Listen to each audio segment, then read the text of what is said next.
ओम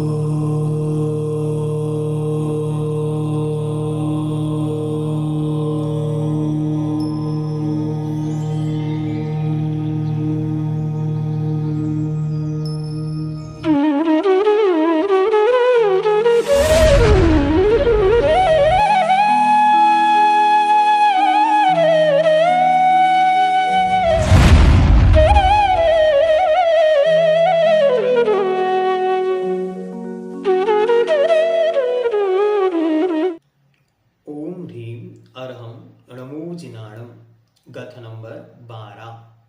अब आचार्य महाराज कारण बतलाते कि ऊपर की गाथा में हमने जो भाव कहे इनका कारण क्या है।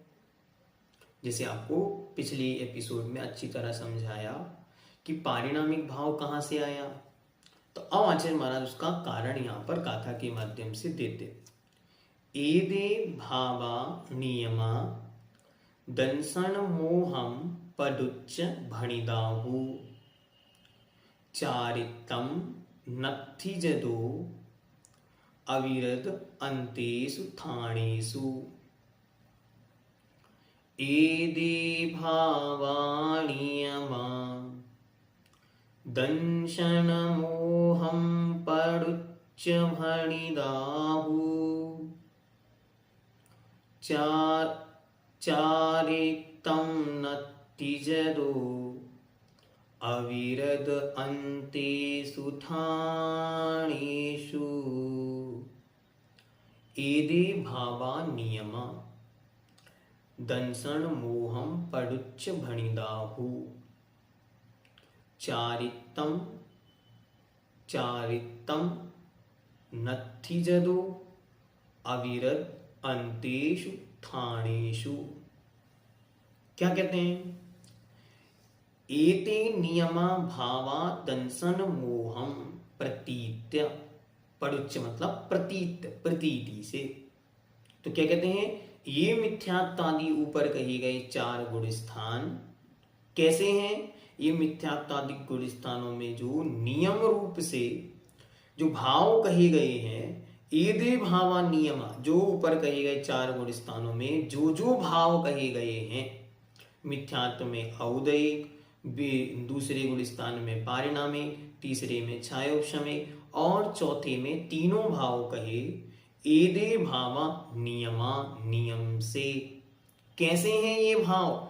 दंसन मोहम पडुच्च भणिदाहु, ये निश्चित ही दर्शन मोहिनी कर्म की अपेक्षा से हैं। दंसन मोहम पडुच्च, दंशन मोह की प्रतीति अनुभूति अपेक्षा से कहे गए हैं। यहां चारित्र नहीं लगाना, तुरंत कहते हैं चारितम नत्थिजदो, क्योंकि जदो मतलब होता है क्योंकि, क्योंकि चारित्र नहीं है। कहां तक नहीं है? तो कहते हैं अविरत अंतेषु थाणेषु, अर्थात अविरत का, बिना व्रतों वालों का जो अंतिम स्थान है, मतलब चौथे गुण स्थान तक चारित्र नहीं है। मिथ्यात्व, सासादन, मिश्र और अविरत सम्यक्त्व। अविरत अंतेषु थाणेषु, थाणेषु मतलब स्थान। तो अभी जब आप गाथा नंबर यहाँ पीछे पलट कर देखेंगे और गाथा नंबर 9 पर जाकर देखेंगे तो मिच्छो शासन मिस्सो अविरद समो, बस ये अविरद ही अंते थाणेषु, यहाँ अंतेषु थाणेषु, अंत तक क्या नहीं है? यहाँ चारित्र की अपेक्षा नहीं है। ये पंक्ति बहुत महत्वपूर्ण है। चारित्रम नत्थिजदो अविरत अंतेषु थाणेषु, यहाँ चारित्र मोहिनी की कोई अपेक्षा नहीं है, यहाँ चारित्र का कोई स्थान नहीं है।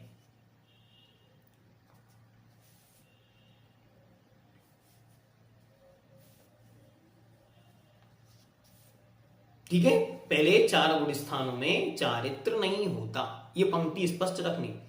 इसी से क्लियर हो जाता। जो लोग अन्य मतावलंबी या अन्य एकांत बुद्धि से जो लोग चारित्र की सिद्धि करते हैं चौथे गुण स्थान में, उनको भी ये उत्तर महाराज ने दिया।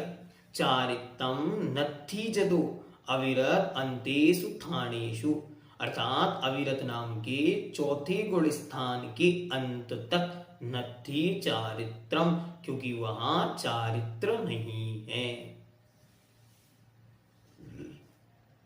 मिथ्या दृष्टि आदि गुण स्थानों में जो नियम रूप से औदयिक आदिक भाव कहे हैं वे दर्शन मोहिनी कर्म की अपेक्षा से हैं, क्योंकि चतुर्थ गुण स्थान पर्यंत चारित्र नहीं पाया जाता। यहां चारित्र की कोई अपेक्षा नहीं है, इसलिए चारित्र की अपेक्षा ग्रहण नहीं करना। बाकी बातें हमने आपको विस्तार से पूर्व में बतला दी।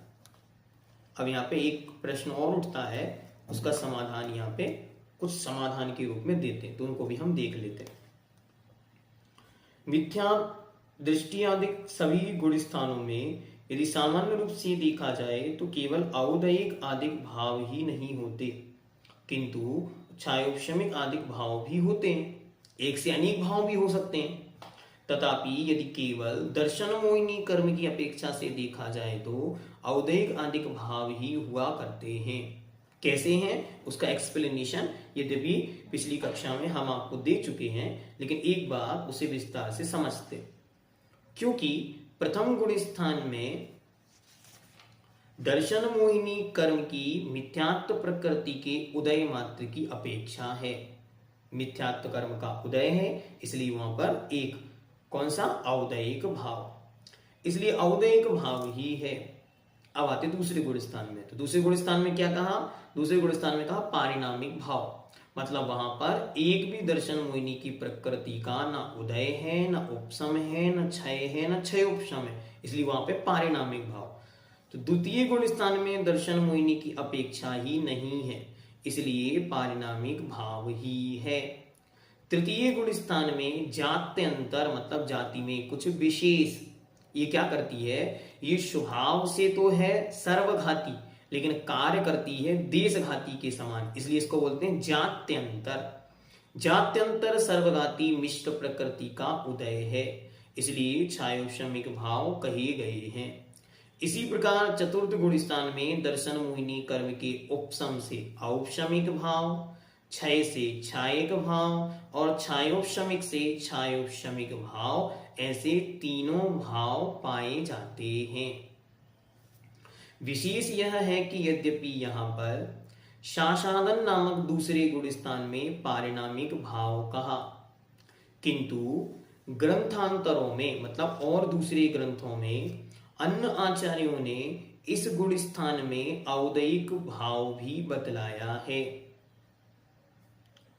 क्योंकि मिथ्यात्व और अनंतानुबंधी चतुष्क का उपशम हो जाने से अनंतानुबंधी कषाय में से किसी एक के उदय में आ जाने पर सम्यक्त की विराधना असाधना से यह गुण स्थान होता है।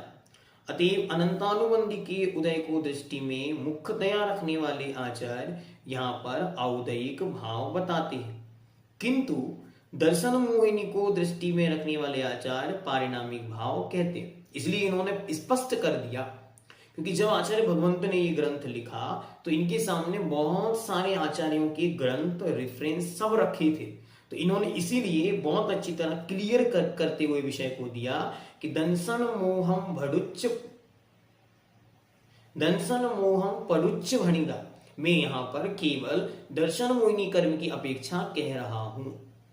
ठीक है, इसलिए यहां पर अनंतानुबंधी का कोई रोल नहीं होने से हमने, क्योंकि हमारे दर्शन मोहिनी में चारित्र अनंतानुबंधी का काम नहीं होने से, अच्छी तरह समझना, अपेक्षाकृत कथन है, वरना लोग अनंतानुबंधी को लेकर लड़ने लगते हैं, क्योंकि उन्हें अनंतानुबंधी इतनी प्यारी है तो वो लड़ने लगेंगे, वो कहेंगे कि अनंतानुबंधी को क्यों छोड़ा, तो फिर अनंतानुबंधी पे अटक जाएंगे, तो औदयिक भाव बनाना पड़ेगा। इसलिए इन्होंने विशेषकार ने, टीकाकार ने दोनों विषयों को रख दिया। क्योंकि दर्शन मोहिनी की उदय आदि चार अवस्थाओं में से किसी का भी यहां अपेक्षा नहीं है। अब तीसरे गुण स्थान पर चलते। यद्यपि तीसरा गुण स्थान मिश्र प्रकृति के उदय से होता है, अतएव उसमें औदयिक भाव कहना चाहिए। ये हमने आपको पहले समझाया, इसको और विस्तार में समझना कि तीसरे गुण स्थान में यद्यपि अच्छी तरह हमारी जानकारी के अनुसार मिश्र प्रकृति का, सम्यक मिथ्यात्व प्रकृति का उदय है, लेकिन फिर भी वो स्थिति कैसी है तो उसको समझाते।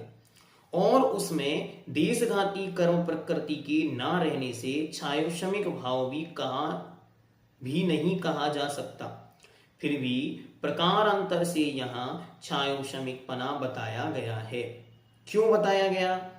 क्योंकि इस मिश्र प्रकृति को अन्य सर्वघाती के समान ना मानकर जात्यंतर, जाति से अंतर रखने वाली, यद्यपि ये प्रकृति जो हमारे सामने उपस्थित है जिसका नाम मिश्र प्रकृति है, ये स्वभाव में कैसी है? ये नाम में स्वभाव में सर्वघाती है, लेकिन कार्य में एक्शन के समय ये देशघाती हो जाती है। सर्वघाती मतलब पूर्णतया घातने वाली, कुछ नहीं होने देती, और देशघाती मतलब अंश रूप में प्रकट होने देती है। तो ये क्या करती है? ये स्वभाव से तो सर्वघाती है, लेकिन कार्य करते समय ये असर्वघाती या देशघाती बन जाती है। जात्यंतर सर्वघाती कहाँ है? टीकाकारों ने यहाँ पर छायोशमिकपना इस तरह बताया है कि क्या क्या हुआ, देखो अच्छे से। मिथ्यात्व प्रकृति के सर्वघाती स्पर्धकों का उदय में अभाव रूप क्षय, उदय में आने का क्षय हो गया, मतलब उदय में नहीं आएंगे। फिर सम्यक मिथ्यात्व प्रकृति का उदय, तीसरे नंबर गुण स्थान बनाने वाली जो सम्यक मिथ्यात्व प्रकृति है उसका उदय, और अनुदय प्राप्त निषेधों का उपशम होने से, और बाकी सब शांति से पड़े हुए हैं, छायोशमिक मिश्र भाव होता है। अथवा सर्वथा घात करने वाली अनुभाग युक्त स्पर्धकों का उदयाभाव रूप, मतलब उदय में नहीं आने रूप क्षय, और हीन अनुभाग रूप से परिणत स्पर्धकों का सदवस्था रूप उपशम, एवं देशघाती स्पर्धकों का उदय रहने पर जो मिश्र परिणाम होते हैं वे छायोशमिक भाव हैं। फिर भी यहाँ पर ज्ञातव्य है कि किन्हीं आचार्यों ने इस मिश्र गुण स्थान को के भावों को औदयिक भी कहा है और माना है। ये भी हमको विशेष रूप से समझना चाहिए। और अविरत नाम के चौथे गुण स्थान में तीनों भाव माने हैं, वो हमको अच्छी तरह से ज्ञात हैं। आगे आचार्य और इसका विस्तार करेंगे समय पाकर। ठीक है, तो यहाँ पे इतना विषय पूर्ण हुआ। अब कुछ विषय मुख्य हैं, वो हम क्रमशः उनके नोट डाउन नोट्स बना के लिख लेंगे। पहला विषय सर्वघाती क्या है, दूसरा विषय है छायोशमिक भाव क्या है। ठीक है, इनको हम अच्छी तरह एक बार नोट बना के आपको समझाएंगे। ठीक है, तो वो आपका विषय अलग से आपको हो सकता है इसी के डिस्क्रिप्शन में आपको मिल जाएगा। अब आपको लग रहा होगा विषय कठिन हो गया, जैसे हमारी कांता जी ने घोषणा कर दी कि विषय कठिन है, तो अब कठिन तो हो गया, तो अब क्या करें? तो हमको अच्छी तरह ध्यान रखना है कि प्रश्न कैसे बनेंगे और कैसे पूछे जाएंगे। तो प्रश्न केवल मूल गाथा के अर्थ में से पूछेंगे, विशेष अर्थ में से नहीं। तो लिखें गाथा नंबर 11 में से प्रश्न क्या बनेंगे? तो गाथा नंबर 11 से प्रश्न बनेंगे किस गुण स्थान में कौन सा भाव पाया जाता है। तो पहले नंबर आप लिखें मिथ्यात्व में औदयिक, दूसरे गुण स्थान साशादन में पारिणामिक, तीसरे गुण स्थान में लिखें मिश्र में छायोपशमिक, चौथे अविरत में सामने लिखें तीनों कौन से? औपशमिक, छायोपशमिक और छायिक। गाथा नंबर 12 से बनने वाले प्रश्न लिखें 1 से 4 गुण स्थान तक किस अपेक्षा से कहे? उत्तर दर्शन मोहिनी की अपेक्षा।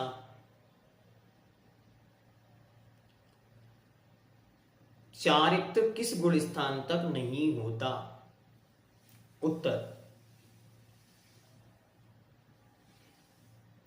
चौथे गुण स्थान तक, या पहले 4 गुण स्थानों में चारित्र नहीं होता।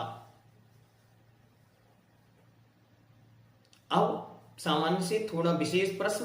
तो पहला, मिथ्या गुण स्थान में औदयिक भाव क्यों कहा? उत्तर मिथ्यात्व कर्म के उदय से। दूसरे गुण स्थान में पारिणामिक भाव क्यों कहा? उत्तर दर्शन मोहिनी कर्म के क्षयोपशम नहीं होने से। तीसरे गुण स्थान में छायोपशमिक भाव क्यों कहा? उत्तर मिश्र प्रकृति के क्षयोपशम होने से। चौथा, अविरत सम्यक्त में तीनों भाव किस अपेक्षा कहे? आपको लिखना, सम्यक्त की विरोधी 7 प्रकृतियां आपको याद होनी चाहिए। 7 प्रकृतियां लिख लेना चाहे तो लिख लें। मिथ्यात्व, सम्यक मिथ्यात्व, सम्यक प्रकृति, अनंतानुबंधी क्रोध, अनंतानुबंधी मान, अनंतानुबंधी माया, अनंतानुबंधी लोभ। इन 7 प्रकृतियों के उपशम से औपशमिक भाव, इन 7 के क्षय से क्षायक भाव और इनमें से 6 प्रकृतियों के उपशम और सम्यक प्रकृति के उदय में जो भाव बनता है उसका नाम है क्षायोपशमिक भाव। ठीक, एकदम इजीएस्ट फॉर्म में इसको समझने की कोशिश करना। ओम सिद्धम।